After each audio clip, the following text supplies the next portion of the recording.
So in the years that I have been living outside India, I get a lot of questions like, how is it that you Indians are motivated to study so hard?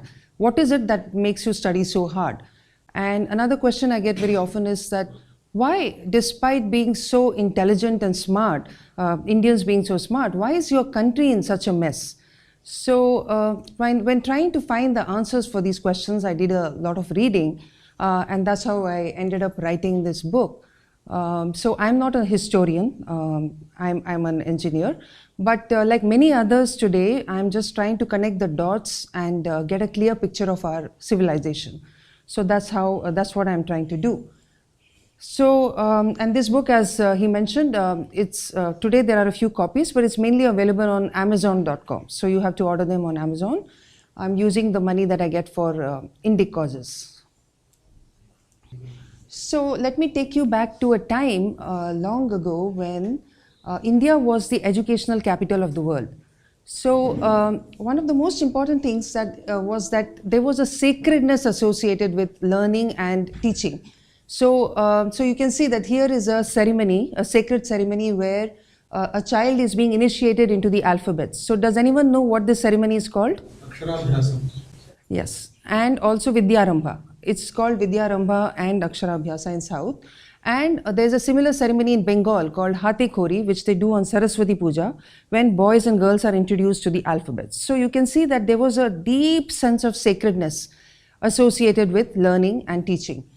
There was also a ceremony called Upanayanam, which many of you know, wherein a child would enter into higher education. Again, sacredness associated with it.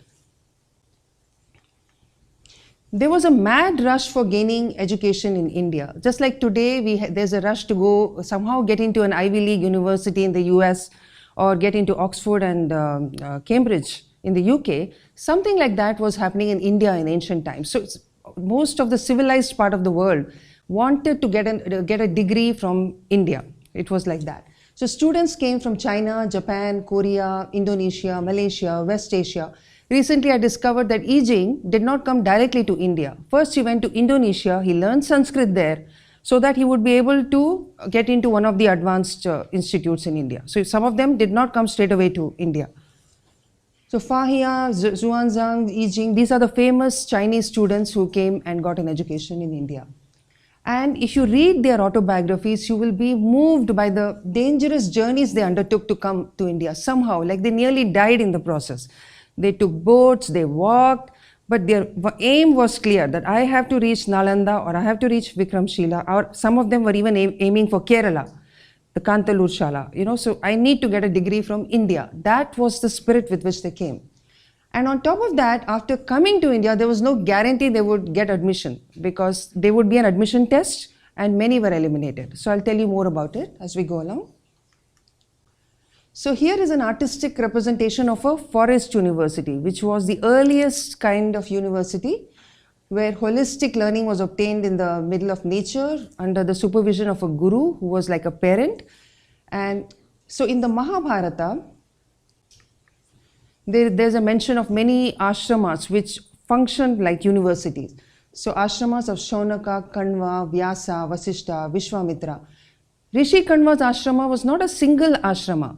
It was a collection, an assemblage of hermitages of which he was the presiding rishi. So a student would go to one ashrama and specialize in one subject under the guru, then go to another ashrama, adjoining ashram, and get specialization in another subject. And then this way he would go to different ashramas and complete his degree. That's the way it worked. And they were specialists in every branch of learning of the times: Vedas, Yagya-related literature, logic, grammar, mathematics, zoology, physical sciences, medicine, and what have you. And there were ashramas with female rishis, which are mentioned in Mahabharata. Now I come to a page from Nyaya Shastra. So this, I'm just trying to show you how obsessed the Indians were with logic, with understanding, with learning the science of knowledge as well. So in this, the Indians also wanted to know what was good reasoning and what was bad reasoning. So they made rules for all that. That if you reason in this way, it's good. If you do it in this way, it's bad.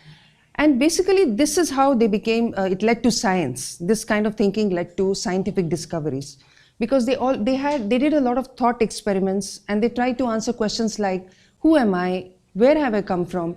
And why do we feel that there are two people inside us? One which is doing the actions, and one which is observing everything. So in trying to answer these questions, they stumbled upon important discoveries in science and mathematics.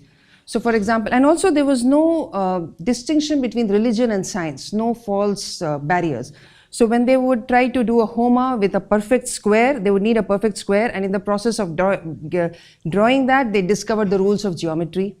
In trying to find the best timing, the most auspicious timing, they actually found out the laws of planetary motion and other, the celestial phenomena. So that's how religion actually led to science for the Indians.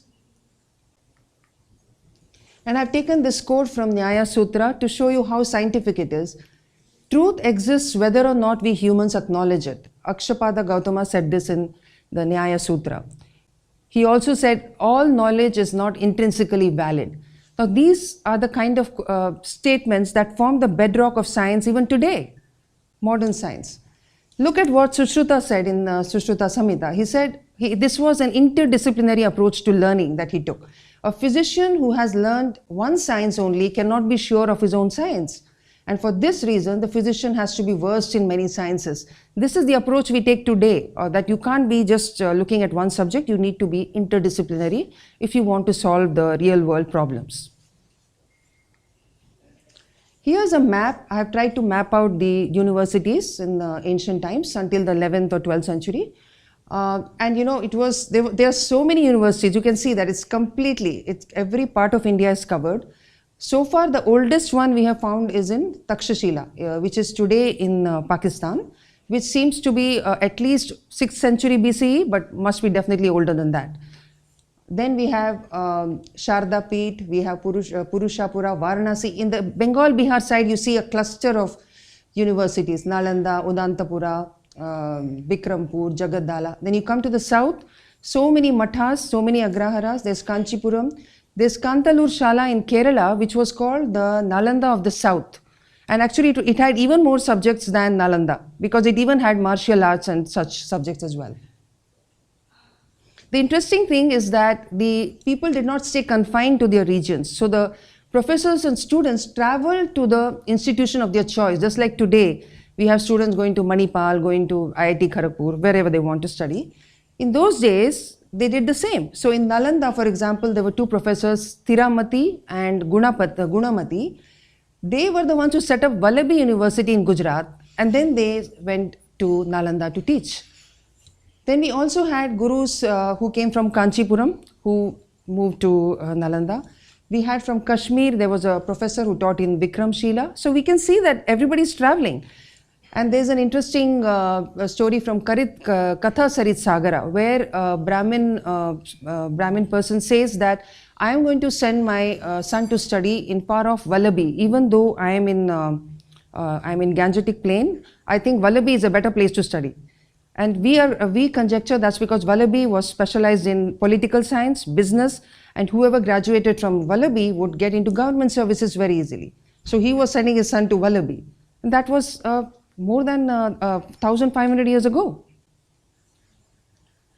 And also it was important, once the students finished their education in any of these universities, they needed to travel. Their gurus would tell them to travel, go and experience different parts of India, go and experience discomfort, different kinds of weather, different people.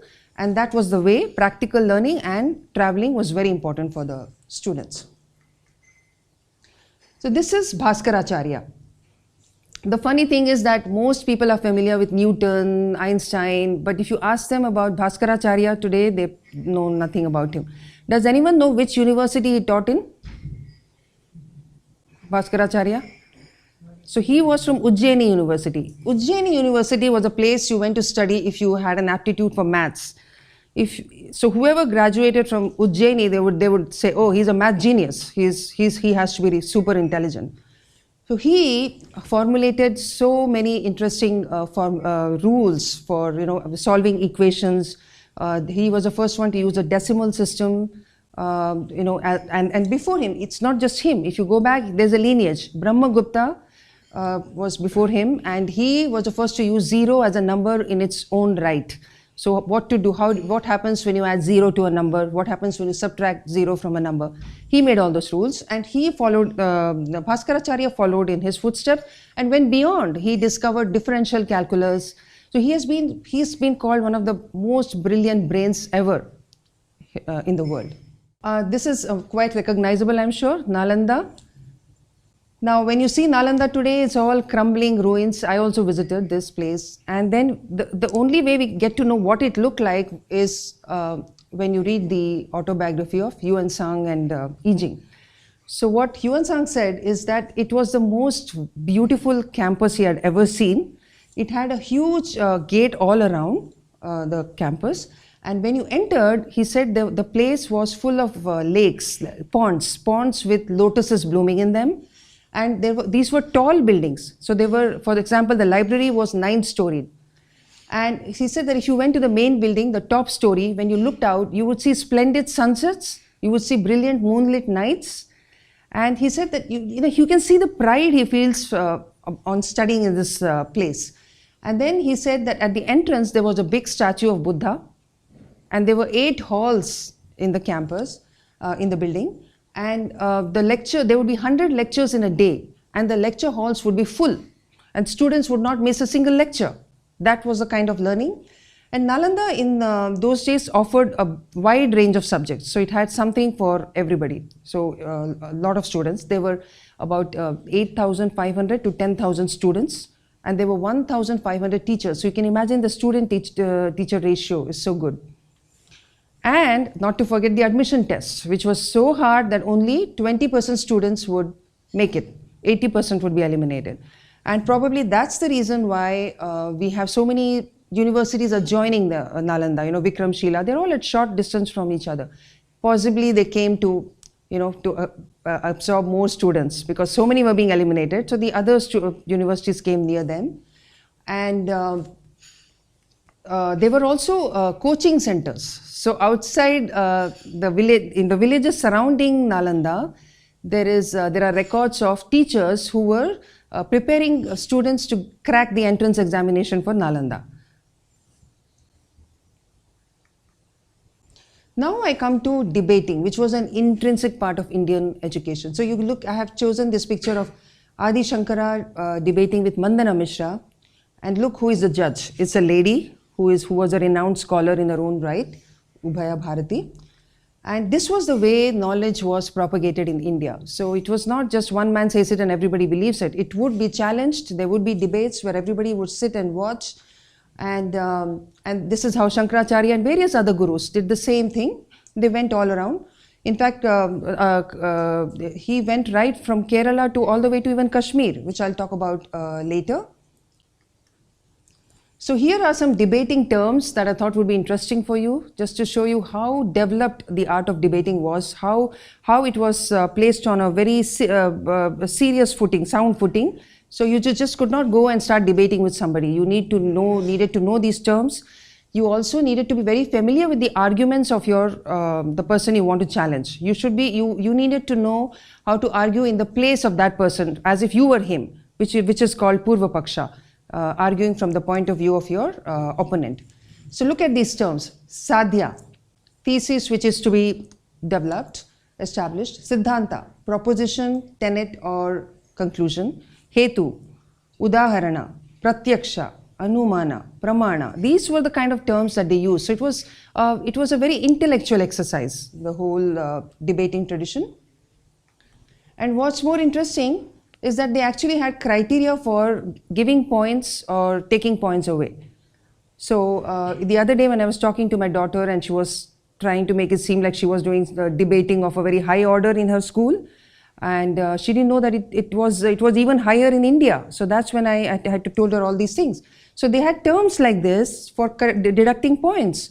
Hurting the proposition, pratignyahani, shifting the proposition, pratignantara, opposing the proposition, pratignya virodha, renouncing the proposition, pratignya sannyasa, shifting the reason, hetavantara. Just look at all this, resorting to the unintelligible, avignyartha, becoming incoherent, aparthaka. So you would be, if you try to evade the topic, if you try to become incoherent, you would lose points. And there were many more points. And Vasubandhu is not the only one. There are many, many books written on debating. So the very significant thing about India was that there was a well-established ecosystem to support learning. So it was like the whole society knew that we have to take care of teachers and students, because that's the only way education will go forward. So the expenses were subsidized by the ruling kings. The Nalanda University was funded by 100 villages. So all the revenues of those villages would go for the food, the clothes, the medicines of the students who studied there. It was one of the most well-funded universities. And in the other ashramas, which were not very well-funded, the students had to pay. But even there, the poorer students, typically the Brahmins would be the poorer students, would do menial tasks. They would do menial tasks, and that would be in lieu of paying the fees. And there was no shame for a Brahmin student to go and solicit financial assistance. So he could go to knock at any door, and he would say, look, I need to pay my fees, can you help me? And then some help would be found for him. The ethos of the times demanded that Brahmin scholars led simple lives and engaged in pursuit of knowledge without amassing riches. So it fell upon the shoulders of wealthy non-Brahmin families and farmers to support those who devoted their entire lives to learning and teaching. This has been pointed out by Yuan Sang also. He said he was so moved to find rishis who were so engrossed in learning that they didn't care about what they were wearing, what they were eating, and they just went around teaching whatever they knew. And these people were held in respect, even though they were so shabbily dressed. So that was the ethos of the times. Now I come to the temple universities of India. So universities, the big temples were not just places where people went and worshipped their favorite deity or they performed marriages. There was something more. They also functioned as educational centers, because the temples acted like magnets which would attract the best. So then they started building annexes to temples, and they would hold lectures in the annex to the temple. Lectures, debates, all these things happened in the temples. Eventually they also started having different departments where different subjects would be taught by different people. And around the temples there would be settlements which were called agrahara, where the king would subsidize the land for them, and they would live there, the teachers. And they would all have their houses there, like a campus. And the students could actually go directly to the houses of the Brahmin teachers and learn from them. They would just sit in the veranda, the teacher would come out, teach them. And like that in every house, the same thing would be happening. So these were all, you can just see how well developed the institution of learning was in ancient India. So this is a place in Tamil Nadu, Ennairam, which has a bonanza of inscriptions, which really shows you how institutionalized our universities were. So it tells you how much land is being given to the teachers first of all for the temple, for the purpose of teaching. This is for a Vedic Pathshala, and it's talking about how much the allowance will be given to the teachers. So it says the teachers will get 16 times the meal allowance of the students. And it talks about how the students who are studying the higher subjects like Vedanta, Mimamsa will get 66% of the stipend that the students who are compared to the students who are studying the basic subjects. So all this was well codified, how much money will be given, how it will be taught. So there was no confusion about this, and there are many inscriptions like this found all over South India. But Ennairam is one place you should go. So these are the ruins of Sharda Peeth in Kashmir. Today you can't, when you look at Kashmir, you can't really imagine a kind of a university like this. But there was a time when Kashmir was known by the university called Sharda Peeth. And the whole state was called Sharda Desh because of the temple, Sharda temple, as well as the university.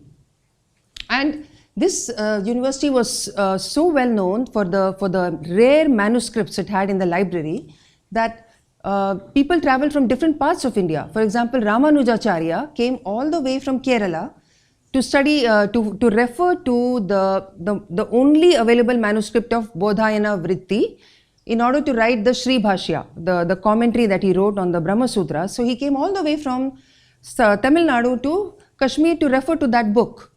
So this was the ecosystem of universities that we had. Today, of course, lies in ruins because it has been destroyed. Now I'm coming to the knowledge transfers from India to China. A large number of Sanskrit manuscripts were carried to China either by Chinese scholars or by Indian scholars hired by Chinese kings. So we spoke earlier about Yuan Sang and Yi Jing. Those were the scholars who came from China to India. But actually from India also a large number of scholars, Sanskrit scholars, went to China. And they lived for long years there translating, because for the Chinese it was considered to be a very important job to get the Sanskrit works translated into Chinese as quickly as possible, as many as possible. So you can literally fill a whole book with the works of translation done by the professors. So the first two who went to China were Kashyapa Matanga and Dharmaratna. So they made a very difficult journey. They went across Chinese Turkestan, Gobi Desert, and again they had a very difficult journey, and on top of that they had to learn Chinese, which had a totally different syntax from Sanskrit, but they did it. And when they did it, it was like they started a deluge. Oh, so many scholars followed them. Sanghavarma, Dharma Satya, Dharmakala, Mahabala, Vigna, Dharmaphala, a whole lot of them. I could not fit them all here. And they were not just from northern India. For example, Dharmaruchi was a scholar from southern India. He went to China, lived there for 20 years, and he translated 53 works into Chinese. So there was, people knew that, there is a demand for them in China. So if they were not happy with what they were getting in India, they would move to China.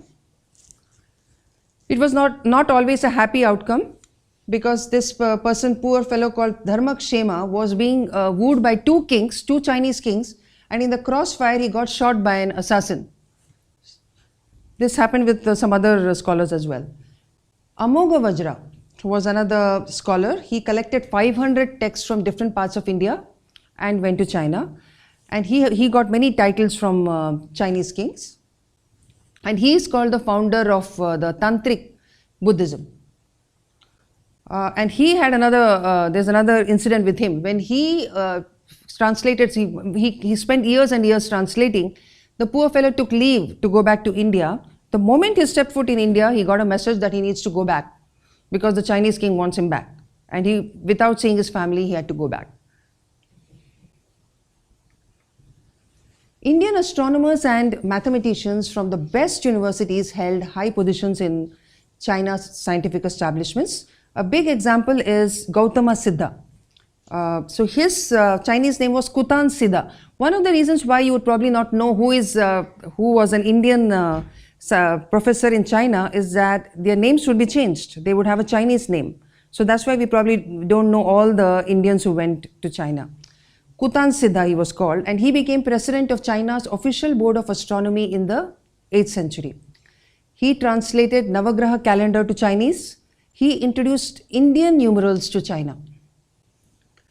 And the invention of printing press is attributed to Buddhist scholars who went from India to China. Today we know that printing was invented in China, but the work was done by Buddhist scholars who went from India. And printing was used as a means to spread Buddhist thought. This is a statue of Kumarajiva. Not many of us have heard about him, but he is well known in China.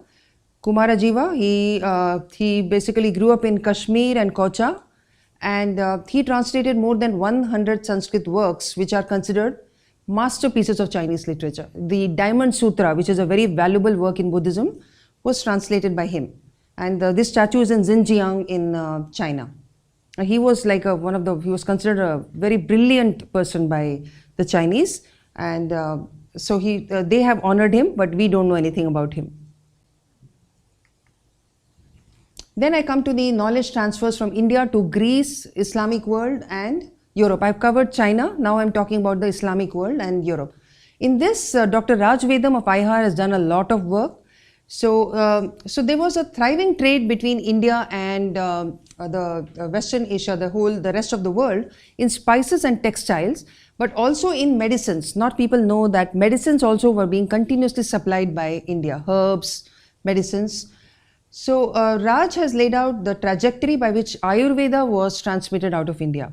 So this Rishi Kannada, he speaks about Rishi Kannada, who wrote important works in Vaisheshika, the Vaisheshika school of Indian philosophy, who influenced Democritus, because Democritus's ideas seem very similar to what Kannada wrote. Democritus' student was Hippocrates, who is called the father of Western medicine. So we can see where Hippocrates got his ideas, because if you see the Charaka Samhita, you will see that there is something called an oath that a doctor has to take before he is considered a Vaidya. And that is very similar to the Hippocratic oath. So, and of course, Charaka came much before Hippocrates. So the link would be Democritus. Raj has also spoken about the Library of Alexandria. So this library played a very important role in transferring works from east to west. It was located in such a place that, and they were the administrators of this library, went to any extent, beg, borrow, steal, to get the most authentic manuscripts from wherever they could get the best manuscripts. And so they got a lot of manuscripts from India, and probably that's how that also served as a route for translations to Latin and other languages. In the earlier years of Islam, when the Abbasid caliphs were ruling in Baghdad, that is a time when a number of translations happened. For example, Manka, who was in the court of the fifth Abbasid caliph, Harun Rashid, I think he was called, he translated Sushruta Samhita to Persian. The Indian scholars were often invited to Baghdad. So, you know, the famous works of Al-Farabi, Al-Kindi, Al-Farghani, Al-Tabari, Al-Khwarizmi. Al-Khwarizmi is called the father of algebra. But they all acknowledged that they got knowledge from India. They have actually referred to the books that they got from India. But for some reason, all these works are now attributed to Arabs or Europeans. But you can trace it back to India. So while the Islamic scholars often credited their knowledge to Indic sources, the European scholars frequently plagiarized from Arabic texts without references. The Renaissance was propelled by the works of Arabic scholars, which was passed off as original works by Europeans. So the Renaissance, actually, all of a sudden these works were attributed to European scientists and scholars, but they were actually all translations of Arabic texts. And where did those Arabic texts come from? They came from India. And one important link is Toledo School of Translators. Toledo in Spain, when it was run over by the Christians. So that's the time they established a school which would spend they put an army of scholars whose only job was to translate Arabic works to Latin. So in the 12th and 13th centuries, you will find a whole lot of Arabic works translated to Latin. And even in the Latin that they use, you can see Arabic, so you can make out where it came from. They couldn't just find the word for it in Latin, so they let it be in Arabic. This is a statue of Garcia de Orta. He was a Portuguese who settled in Goa in 1538, another big source of knowledge transfer. He collected a lot of information about medicines, Ayurvedic medicines, and he wrote this book, Colloquios dos simples e drogas e cosas medicinas da India. So in which he listed all the herbs that Indians are using for various diseases, and he said this can be used for this, and this influenced later works of medicine in Europe. Now I come to the unhappy part when these glorious universities came to an end. Bakhtiyar Khilji, and today if you imagine an army of horsemen coming to a campus, killing every professor, every student over there, and bodies lying around, well, that's what happened. You can't even think about it. And this happened at a time when there were no electronic storage devices, no cloud. So you can imagine how much knowledge was lost. So he destroyed Nalanda, Vikramshila and Odantapuri in one stroke, one after the other, these small group of horsemen. You can of course blame the scholars and professors for not knowing that this was coming. Well, we don't know what happened, but then they were all sitting ducks. And then in later years, all the other universities were destroyed: Jagaddala, Somapura, Vallabhi, Kashmir. And that's how, when the thing is that the earlier libraries which were destroyed in Cordoba, Alexandria, Persia, and Ghazni did not set off alarm bells in India. They didn't realize this is coming to India as well. They destroyed all the big libraries there as well. And when they came to India, the first thing they did was to destroy the temples and the viharas, because they realized they're also places of learning. There was an emphasis on Islamic education. Once the Delhi Sultans established themselves, they set up centers for Islamic education. And Arabic and Persian were imposed. So they tried to destroy the basis of Sanskrit which was existing over there, and they just wanted to change it all to Arabic and Persian.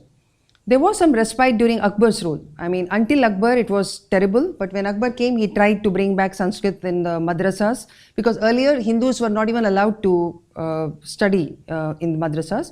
So this was a time when the Islamic rule was very strong in India. A number of scholars went to the periphery. They went to the states where there was no Islamic control. So they went as far as they could. And that's how they tried to preserve the learning that we had. They carried their manuscripts, they carried the murtis of the deities, and they tried to keep it alive. When Akbar came, things improved a bit. Again, it all vanished when Aurangzeb came. So again, all the gains that Akbar made were lost. And the interesting thing is that there was an absence of science education during the Mughal rule.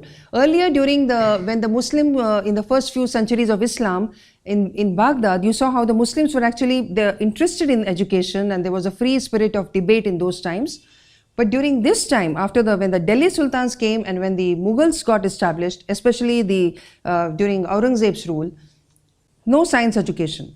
They were at the most they were interested in poetry. That is before not in Aurangzeb's regime, but in other Muslim ruled kingdoms. There was some interest in poetry, but for some reason science did not figure. The Sanskrit works of scientists and mathematicians of earlier periods began to be forgotten in their land of origin. The Mughals did not build up on the leading edge concepts presented by Hindu scholars of an earlier era to become the world leader in science and mathematics. While madrasas proliferated and students became adept in the finer details of the Quran and Hadith, in Muslim India, the Western world was making advances in science and technology. The Mughals had a golden opportunity. They were ruling at a time when India was the #1 country in economy, right? But the Mughal kings missed the opportunity to ride the wave of technological discoveries in the West, despite ruling over the richest land in the world. And that's why when the British came, they didn't find any great scientists in India. They just found a completely dumbed down education system. That is, I'm talking about the higher universities.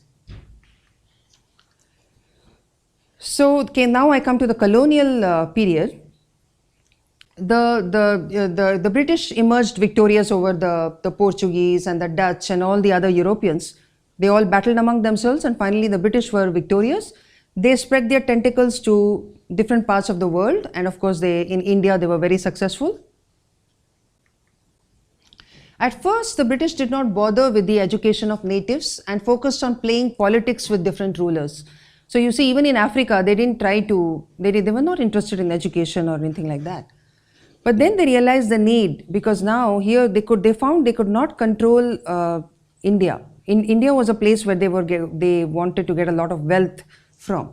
So they needed to rule them, they needed to govern them.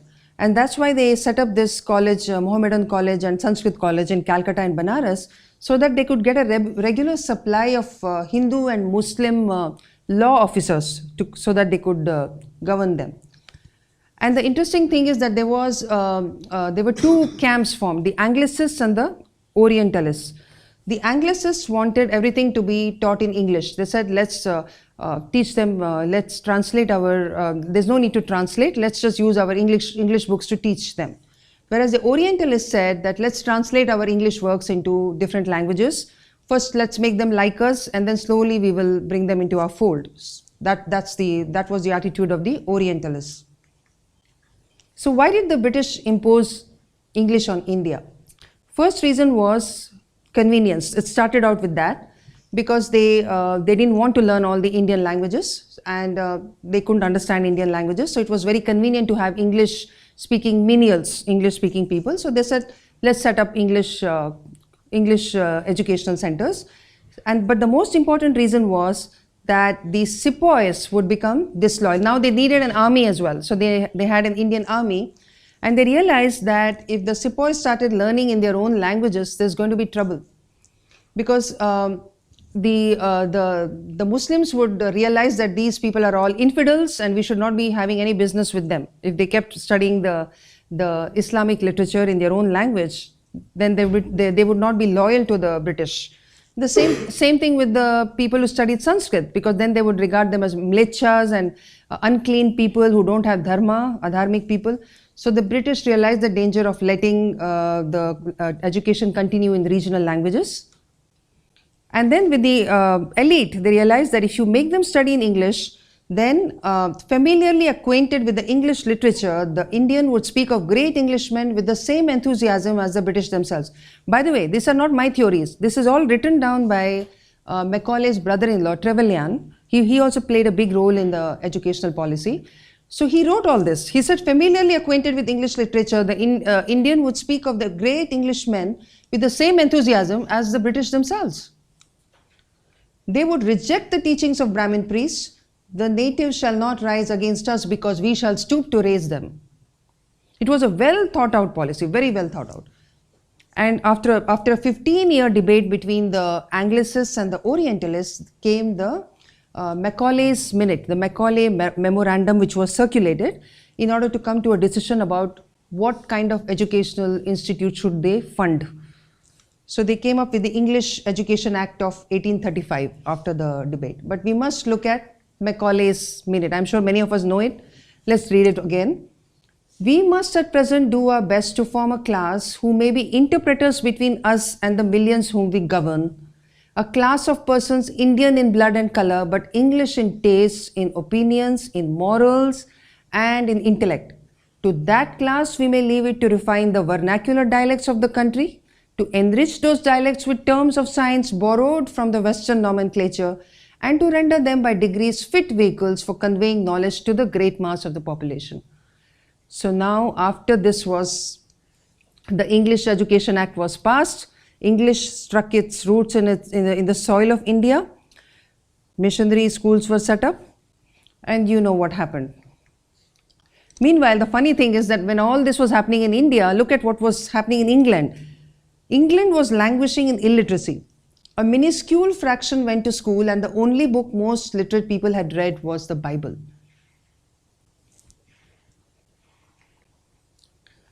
Now I'd like to talk about Dharampal. I think some of you would have heard about him, but by and large, most people I speak to haven't heard of Dharampal. We owe a big debt of gratitude to him, that he brought so many facts to light that we never knew before. So what did Dharampal find? Dharampal went to London on some other work, and he happened to spend a lot of time in libraries there. And he came across archival material of extreme significance. A series of surveys commissioned by British government in 19th century to assess the level of indigenous education in India. So we have to give it to the British for being very systematic. They're very systematic, so they first want to know what is the level of education in India. So they conducted a series of surveys in Madras Presidency, Bengal Presidency, Punjab, various parts of India. And they also documented it. What did they find? They found that every village in India had a pathshala. And there were 100,000 pathshalas in Bihar and Bengal alone. So just imagine, it's mind-boggling. One pathshala in every village. And what was taught in those pathshalas? Reading, writing, epics. All of them knew Mahabharata and Ramayana, Bhagavata. Arithmetic was taught, was very compulsory, and literacy was very high. Very few illiterates existed. They knew their language. If they were in Andhra, they knew Telugu. If they were in Tamil Nadu, they knew Tamil. That was taken care of. Teachers were very dedicated. There were superior methods of teaching, and there was high attendance. All this is reported by the people who did the survey. Another interesting thing was, and which broke the stereotype that we have, In a large number of schools, Shudras were in majority while the Brahmins and Vaisyas, with Vaishyas, were in minority. So for example, he found that he's given percentages. In some schools, 70% were Shudras. In some schools, 50% were Shudras. In some schools, there were a number of girls. Like in Kerala, there were many schools which had girls, plenty of girls. So at the basic level, our education system was intact. When the British actually did the survey, at the Pathshala level, our education system was intact. Even though the universities had been destroyed by the Muslim invaders. Now I'm talking about the poverty and famine, how it became rampant during the British rule. Look at this picture of sadness, how they are people who are become skeletons there. We must understand that India was governed for the benefit of Britain. So everything that India produced, food grain, textiles, steel, gold, silver, minerals, everything was for the benefit of Britain. There was no food for teachers and students in Pathshalas. How could education survive? Earlier there was a system where nobody went hungry. They could go and ask for food, they would get food. Now in some places like Tanjavur, mass poverty was created overnight by imposition of 59% taxation of gross produce. The district collector's role was to fleece citizens. So you will read accounts of how they are going, they are mapping India simply because they want to fleece the maximum revenues out of that place. Temples were not spared. They had to part with their donations, and it was a matter of time before they all fell into disrepair, and this continues even today. The British educational policy sounded the death knell for regional languages. So once English took root, it was a matter of time before regional languages became very down market, very uninteresting for the people. Mother tongues were relegated to second languages. That's why Mahatma Gandhi said in 1931 that the British left India more illiterate than it was 100 years ago. Because now it was only if you knew English you were considered educated. So if you knew Tamil, Telugu, they felt like they were illiterate, useless people if they didn't know English. So it was also a destruction of self-confidence and self-esteem. There was a chance for India to decolonize itself when we became independent, but that also did not happen. Even today, India looks at itself through alien eyes, which is very sad. So today, we can say that our past heritage lies buried in regional and Sanskrit literature. So if we really want to know what we were capable of, we need to learn our own languages, our mother tongues, and Sanskrit in order to understand what we were. Otherwise, we will just not know. We'll just look at ourselves from the perspective of the Western world. I'm often told that a lot of people tell me, why do you study history? Why do we need to know our past? We need to concentrate on today, what can we do today, and look to the future. That's the thing I get to hear very often. So this puts me in a dilemma, because it's meaningless to say that it's like living with amnesia if you don't know your past, because the past, present and future are on a continuum. So if we just focus on today and tomorrow, then we are not going to know our abilities. So whatever happened today is the result of what happened in the past, and what's going to happen tomorrow is the result of policies and actions that are happening today. So it's in a continuum. It makes no sense to say that we are not going to look at the past because it's uncomfortable for us or because it's depressing for us. We need to look at it in order to know how to go forward. And one of the quotes that I give to people when they tell me not to pay attention to history is this: if you don't know history, then you don't know anything. You are a leaf that doesn't know that it's part of a tree. Michael Christian said that. So now I'm coming to an end, and this is the global IHAR team. I'm a part of Indian History Awareness and Research. So we are a bunch of people from different backgrounds. Dr. Jaikumar Srinivasan and Dr. Raj Vedam were the founders. Dr. Subroto Gangopadhyay is the president. And we all come from different backgrounds, medicine, engineering, and we all bring our perspectives to history, but we look at it from an Indic point of view. We don't want to look at it from a Western point of view anymore. Of course, we find it useful, let that also be there, but the Indic perspective is very important. If you have any questions, you can email me here, and you can find my book on Amazon. You can connect with IHAR on Facebook or YouTube. Thank you.